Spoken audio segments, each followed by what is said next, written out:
दोस्तों एनटीपीसी का एग्ज़ाम चल रहा है, तो आज हम सॉल्व करने वाले हैं एनटीपीसी 14 जून सेकंड शिफ्ट पेपर।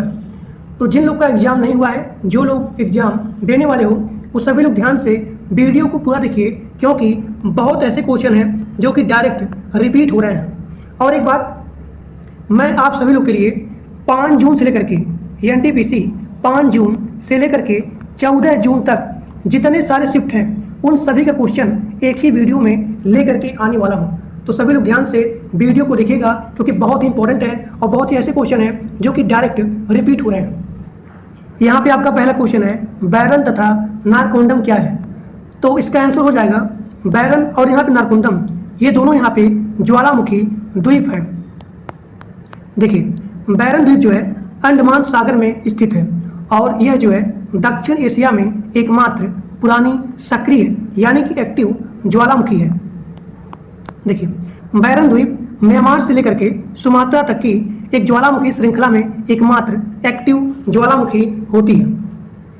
अगर हम बात करें नारकोंडम द्वीप के बारे में, तो यह भी अंडमान सागर में स्थित है और भारत के भूवैज्ञानिक सर्वेक्षण ने इसे एक निष्क्रिय ज्वालामुखी के रूप में वर्गीकृत किया है। यहाँ पे आपका दूसरा क्वेश्चन है, भारत का उत्तरी मैदान तीन प्रमुख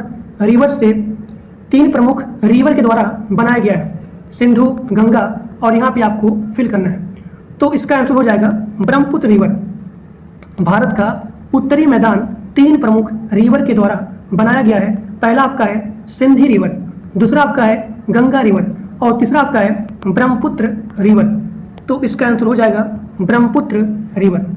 लिबिया लोबो सरदेसाई को 2025 में पद्म श्री पुरस्कार किस क्षेत्र में दिया गया था? तो इसका आंसर हो जाएगा गोवा के स्वतंत्रता आंदोलन के योगदान में इनको यहाँ पे पद्म श्री पुरस्कार दिया गया था। देखिए, लिबिया लोबो सरदेसाई को 1955 में पुर्तगाली शासन के खिलाफ भूमिगत radio station voice of freedom स्थापित कर लोगों को एकजुट करने के लिए इनको पद्म श्री अवार्ड दिया गया था। इन्होंने क्या किया, रेडियो स्टेशन, इसके माध्यम से, वॉइस ऑफ फ्रीडम के माध्यम से इन्होंने सभी को एकजुट कर लिया और इसीलिए इनको पद्म श्री पुरस्कार दिया गया था। यहाँ पे आपका अगला क्वेश्चन है, वर्ड में एक नया डॉक्यूमेंट खोलने के लिए यहाँ पे कौन से शॉर्टकट की का यूज करेंगे? तो आपका यहाँ पे आंसर हो जाएगा Ctrl+N। एक न्यू डॉक्यूमेंट ओपन करने के लिए आप यहाँ प्रेस करेंगे Ctrl+N। अब यहाँ देखिए, Alt+N से टेबल, पिक्चर, शेप, शीर्षलेख या फिर टेक्स्ट बॉक्स, इन सभी को ओपन करने के लिए आप यहाँ प्रेस करेंगे Alt+N। यानी कि जैसे मान लीजिए आप अपने MS वर्ड में हैं और जैसे आप प्रेस करेंगे Alt+N तो सारा वहाँ पे लिखा जाएगा कि मान लीजिए आपको कोई भी फ़ॉन्ट चेंज करना है तो उस पर लिखा जाएगा F। कोई आपको न्यू डॉक्यूमेंट ओपन करना है तो सभी के ऊपर जो पिक्चर है, टेबल है, जितने सारे वहाँ पे ऑप्शन हैं, वहाँ पे एक टेक्स्ट के रूप में लिखा जाएगा। तो Ctrl+O से आप अपने डॉक्यूमेंट को ओपन कर सकते हो। Ctrl+N से आपका न्यू डॉक्यूमेंट ओपन हो जाएगा। Ctrl+W से आपका एक्टिव विंडो क्लोज हो जाएगा। जैसे कि मान लीजिए आप अपने क्रोम ब्राउजर में हैं और यहाँ पे आपने 3 पेज ओपन किया है, पेज 1, पेज 2 और यहाँ पे पेज 3। तो मान लीजिए अभी आप पेज नंबर 3 पे हैं, अभी आपका पेज 3 एक्टिव है। तो जैसे आप प्रेस करेंगे Ctrl+W तो आपका पेज 3 यहाँ पे क्लोज हो जाएगा। यानी कि अब आपका यहाँ पे बचेगा पेज 1 और यहाँ पे पेज 2। तो ये आपका हो गया शॉर्टकट की। अब यहाँ पे आपका अगला क्वेश्चन है कि हाल ही में गैन यानी कि गैलियम नाइट्राइड का उपयोग क्यों किया जा रहा है? इसका मेन उद्देश्य क्या है? इसका मेन उद्देश्य क्या है? इंडस्ट्री के लिए, उद्योग के लिए। तो इसका आंसर हो जाएगा ऊर्जा दक्षता के लिए और यहाँ पे डीकार्बनाइजेशन के लिए। यहाँ देखिए, गैलियम नाइट्राइड यानी कि गैन का यूज उपभोक्ता, इलेक्ट्रॉनिक्स, मोबिलिटी, रेजिडेंशियल, सोलर और यहाँ पे टेलीकम्युनिकेशन और यहाँ पे AI डेटा सेंटर जैसी इंडस्ट्रीज में ऊर्जा दक्षता और जो भी यहाँ पे कार्बन यहाँ पे इमिट हो रहा है, उत्सर्जन हो रहा है, तो उसको कम करने के लिए GAN यानी कि गैलियम नाइट्राइड का यूज किया जा रहा है। यहाँ पे आपका अगला क्वेश्चन है, निम्नलिखित में से किसमें गुणित अनुपात का नियम लागू होगा, यानी कि लॉ ऑफ मल्टीपल प्रोपोर्शन लागू होगा, तो इसका आंसर हो जाएगा कार्बन और यहाँ पे ऑक्सीजन, यानी कि ऑप्शन नंबर बी यहाँ पे आंसर हो जाएगा। देखिए, लॉ ऑफ मल्टीपल प्रोपोर्शन कहाँ पे लागू होता है, यानी कि गुणित अनुपात का नियम कहाँ पे लागू होता है? जब यहाँ पे दो तत्व एक से अधिक यौगिक बनाते हैं, तब यहाँ पे गुणित अनुपात का नियम लागू होता है। तो जैसे कि आपका यहाँ पे कार्बन है और यहाँ पे ऑक्सीजन, तो ये दोनों यहाँ पे एक यौगिक बनाते हैं, जिसमें कि ऑक्सीजन की मात्रा गुणित अनुपात में होती है, इसीलिए यहाँ पे लॉ ऑफ मल्टीपल प्रोपोर्शन लागू होता है। अमरावती स्तूप किस काल में बनाया गया था? तो इसका आंसर हो जाएगा सातवाहन काल में। देखिए, अमरावती में बौद्ध स्तूप की खोज 1797 में कालीन मैकेंजी के द्वारा किया गया था, जो कि बहुत ही इंपॉर्टेंट क्वेश्चन है। कई बार ये क्वेश्चन आया है कि अमरावती में बौद्ध स्तूप का खोज किसके द्वारा किया गया था? तो कालीन मैकेंजी के द्वारा यहाँ पे किया गया था। यह जो है दूसरी शताब्दी में स्थापित किया गया था और सातवाहनों ने और इक्ष्वाकु के संरक्षण में पहले चौथी शताब्दी ईसा पूर्व में इसका विस्तार किया गया था। और इसमें एक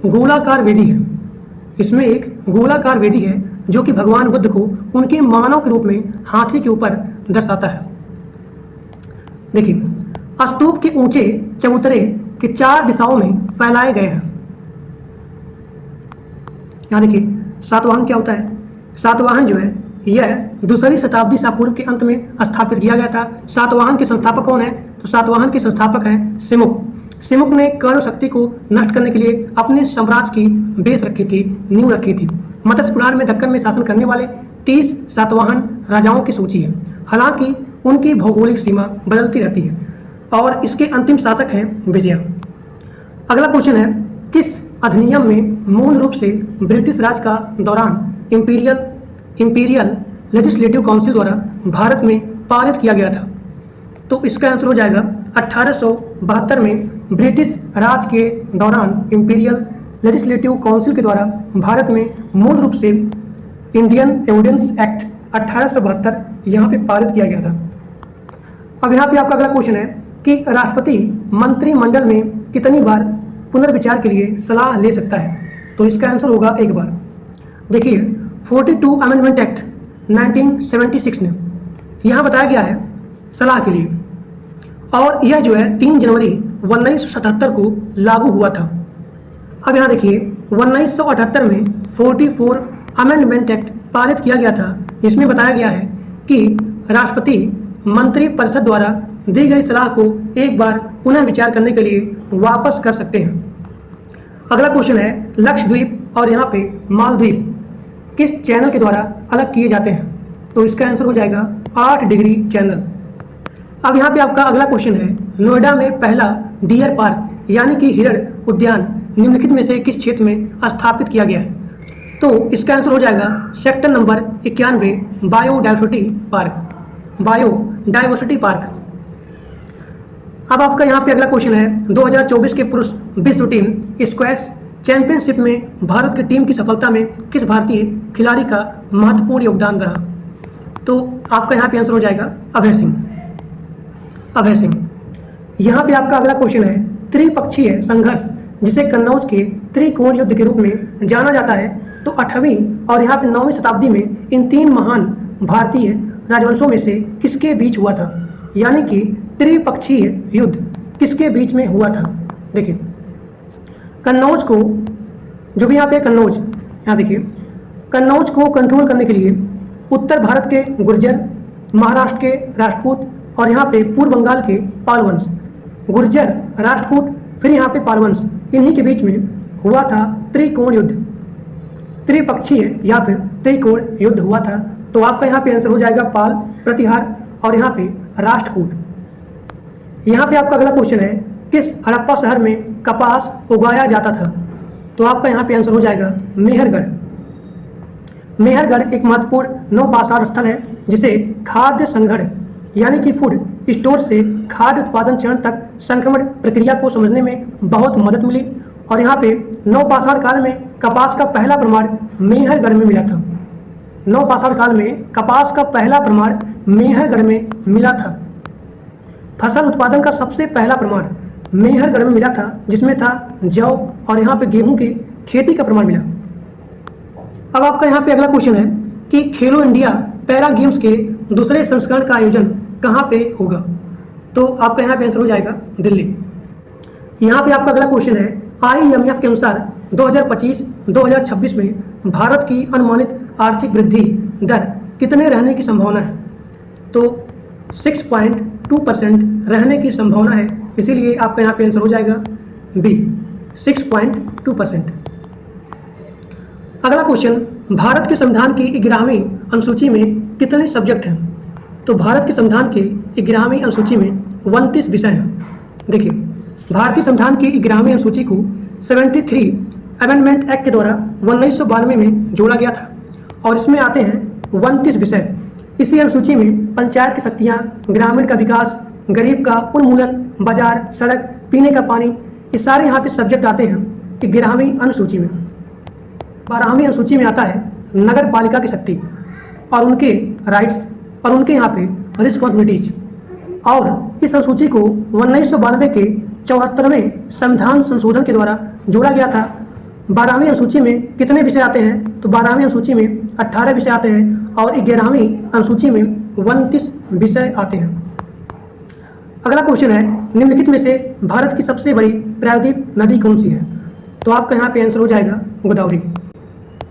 गोदावरी सबसे बड़ी प्रायद्वीप नदी होती है और गोदावरी का स्रोत है महाराष्ट्र के नासिक जिले में त्र्यंबक के पास। और यह जो है छत्तीसगढ़, महाराष्ट्र, आंध्र प्रदेश, मध्य प्रदेश, कर्नाटक, उड़ीसा राज्यों से होकर के बहती है और इस नदी के ऊपर श्री राम सागर बांध बनाया गया था। इसे दक्षिण की गंगा के नाम से भी जाना जाता है। अब मान लीजिए आपसे पूछा जाए कि किसे दक्षिण के गंगा के रूप में जाना जाता है, तो उसका आंसर हो जाएगा गोदावरी। ठुमरी का प्रयोग किस शास्त्रीय नृत्य में होता है? तो आपका यहाँ पे आंसर हो जाएगा कथक। ठीक। अगला क्वेश्चन, उत्तरी मैदान का पूर्व से पश्चिम की ओर विस्तार का लगभग कितना किलोमीटर है? तो 2400 किलोमीटर है। अब यहाँ पे आपका अगला क्वेश्चन है, निम्नलिखित में से कौन सा कथन गलत है? पहला ऑप्शन, उपधातु अलग अलग जगह में फैले हुए हैं, सही है। ऑप्शन नंबर बी, धातु को और यहाँ पे अधातु को जिग जैग रेखा अलग करती है, ये भी आपका ऑप्शन सही है। ऑप्शन नंबर सी, अधातु वाष्पशील होते हैं और यहाँ पे गैसीय होते हैं, सही है। देखिए, यहाँ पे आपका डी वाला ऑप्शन गलत है, क्योंकि डी में बोला गया है धातु आवर्त सारणी के दाईं ओर होते हैं, जबकि ये गलत है, क्योंकि जो भी आपका मेटल होता है वो लेफ्ट साइड में होता है। यहाँ देखिए, आधुनिक आवर्त सारणी में मेटल बाईं ओर होते हैं और अधातु दाईं ओर स्थित होते हैं। अगला क्वेश्चन, निम्न में से कौन सा विद्रोह 1857 के क्रांति के समय नहीं हुआ था? तो इसका आंसर हो जाएगा बिरसा मुंडा विद्रोह। यहाँ पे आपका अगला क्वेश्चन है, IFCI की स्थापना उद्योग को दीर्घकालीन मध्यम अवधि का वित्तीय प्रदान करने के लिए कब किया गया था? यानी कि IFCI की स्थापना कब हुई थी? तो 1 जुलाई 1948 को हुई थी। तो दोस्तों, आज के लिए बस इतना ही। और जो लोग टेलीग्राम ग्रुप में और व्हाट्सएप ग्रुप में नहीं ज्वाइन हो, उसका लिंक दिया गया है और सभी लोग जाकर के ग्रुप को ज्वाइन कर लीजिए, क्योंकि मैं इसका PDF अपने ग्रुप में शेयर करता हूँ। तो आज के लिए बस इतना ही। Thank you.